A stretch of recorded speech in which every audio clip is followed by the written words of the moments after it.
War has broken out in MAGA land between anti-immigrant diehards on one side and unelected policy influencers like Elon Musk and Vivek Ramaswamy on the other. Musk and Ramaswamy want the U.S. to continue giving visas to skilled immigrants who have been a crucial part of the Silicon Valley workforce. The other far-right MAGA folks say that those jobs should go to Americans, not foreigners, and especially not brown foreigners. I always say on the air, I'm not interested in palace intrigue and MAGA food fights and personality tiffs on Twitter/X don't move me. But one argument really did jump out to me for its hypocrisy, and it came from Ramaswamy. In a long post, he says, quote, "The reason top tech companies often hire foreign-born and first-generation engineers over Native Americans comes down to culture. Culture that venerates Corey from Boy Meets World, or Zack and Slater over Screech and Saved by the Bell, or Stefan over Steve Urkel in Family Matters will not produce the best engineers. More movies like Whiplash, fewer reruns of Friends, more math tutoring, fewer sleepovers, more weekend science competitions, fewer Saturday morning cartoons, more books, less TV, more creating, less chilling, more extracurriculars, less hanging out at the mall." Let's ignore for a minute that this sounds like the rant of an angry incel on Rumble, who despite his success today is still mad about getting rejected for the prom by a cheerleader in high school. It's also completely wrong and somewhat racist and a very myopic view of American culture. Foreign-born first-generation engineers are popular with tech companies because they are cheaper than American employees and have fewer employment rights. That's not a culture issue. That's an economics issue. Next, as someone who's been both Steve Urkel and Stefan Urkel in his life, let me update Vivek on nerdy cultural icons that everyone actually likes, like Lisa Simpson, or Sheldon from Big Bang Theory, Hermione Granger from Harry Potter, the whole cast of 6 seasons of Silicon Valley. Pharrell Williams was dropping rap and hip-hop albums for 4 years as Nerd. Not to mention Tony Stark, Peter Parker, and Black Panther's brilliant sister and top scientist in Wakanda, Shuri. Maybe the issue isn't that Americans don't like nerds, Vivek. Maybe people just didn't like you. And what greater validation could there be of how our culture supports education than the announcement by Yahoo Sports just yesterday that singer-songwriter Shabuzi will be performing at the Scripps National Spelling Bee? Take that, jocks. Joining us now to discuss, Tim Miller is a former spokesperson for the RNC. He is writer-at-large for The Bulwark. And Waja Ali is co-host of the podcast Democracy-ish and editor of The Left Hook on Substack. Waja, I'll start with you. I just want to read an excerpt of your column sort of about this internal battle.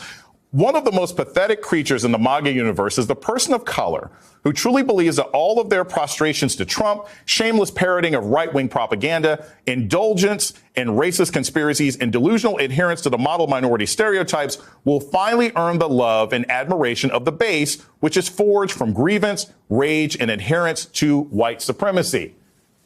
Bars. Wajahat, give me your general take of what we've seen over the last couple of days. I tried to be very subtle. Face-eating leopards enjoys eating faces, especially those that are brown, because they're extra exotic and flavorful.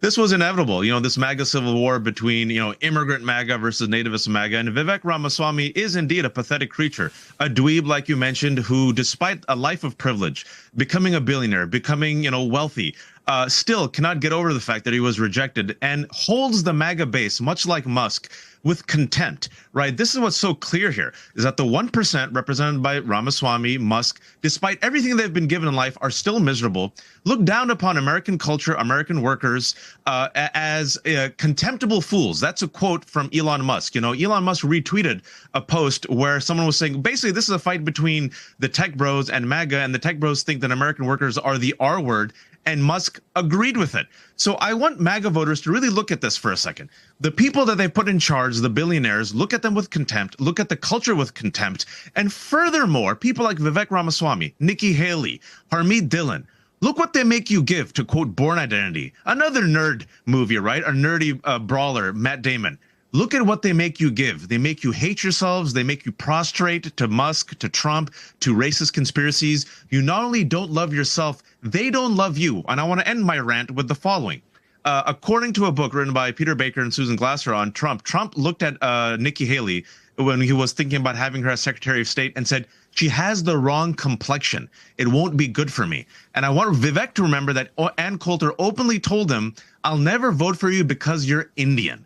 So this is what we're dealing with, a MAGA culture rooted in white supremacy that will always reject a Vivek and a Nikki who thought they were the model minorities, who worked really hard, and who dump on black people, poor people, immigrants of color, and refugees. And look what it's got them. It's got them this, a civil war with Laura Loomer, Cernovich, and Marjorie Taylor Greene, and Stephen Miller. I hope they eat each other. I'll have the popcorn with some paprika and butter on it. Tim, you were actually involved in that tweet sort of with the R word. And I think it's telling, not just because of the sort of disingenuous nature of a lot of these arguments, but as Wash was just saying, the sort of disdain with which these unelected individuals who have policy influence have for the actual voters. Talk a little bit about how that can be a problem going forward, because, you know, what Vivek Ramaswamy wants to say and Elon Musk wants to say ends up having consequences for people who actually have to go out and get votes in the Republican Party. Isn't that a bit of a problem? Yeah. It is. And just to be clear, I was involved in that tweet with the R word in the sense that I was making fun of it during a lengthy chain that people don't need to understand all the players in, because you got to be deep online MAGA lore to understand who's on what side of this fight. And it really was unfortunate, I think, that Corey from Boy Meets World caught strays in this whole disagreement.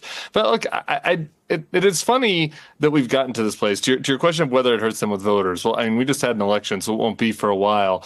But it does show that there was like an overthrow of the old Republican Guard, which I was once a part of many years ago now, almost a decade ago now. The Chamber of Commerce Republican Guard, the one that wanted compassionate conservatism, the one that wanted was pro-immigration. You go back and watch Reagan and Bush debates, and they're talking about how great immigration is. Reagan's final speech as president was about how important immigration is to the country. The Republican voters didn't want that, and they overthrew those leaders, the McCains and the Romneys and the Kochs and the billionaire class, and they thought that they had found some new billionaires that were aligned with them in the culture war, because Elon Musk and all these other guys, these other tech bros will go along with them on a lot of the culture war fights that don't affect them. They'll go after trans people, they'll go after the Hunter Biden laptop, they'll go after Fauci, those sorts of things. But on this immigration issue, this is something that affects their bottom line. It affects their companies. It affects them personally. Many of them are immigrants. And so now, all of a sudden, the voters are realizing, these MAGA voters, that they've just traded one set of rich guys that did not agree with their preferred policies when it comes to immigration for another set. And I think that is at the crux of this. And I do think that if Trump sticks with the Silicon Valley crowd, which it seems like he very well might, because he likes the attention, he likes the fact that they're famous, I do think it will create problems within the voting base, because this is their core issue. It is the immigration issue. You might call it nativism. The support for American workers over foreign workers. This is if MAGA is about anything, it's about that. And so I think that this is not just a Christmas week kerfuffle. I think this is going to be a long-term dispute within the coalition. One of the other things in this, and you sort of make reference to it, Tim's made reference to it as well, is also sort of a cultural blindness that the Republicans seem to have, despite winning a close election and everything else like that. I was caught by the irony of Vivek Ramaswamy basically bringing up this sort of model minority myth, right? And complaining that, there's too much, kids spend too much time watching TV and parents should have them doing work. But he makes that point with nothing but cultural references from 30 years ago. If they actually want to have an influence in the culture, isn't it also important that the people who are at the head of these culture battles know something about what Americans are doing now? Or are they sort of proud of the fact that he's lost with where the heartbeat of America really is today?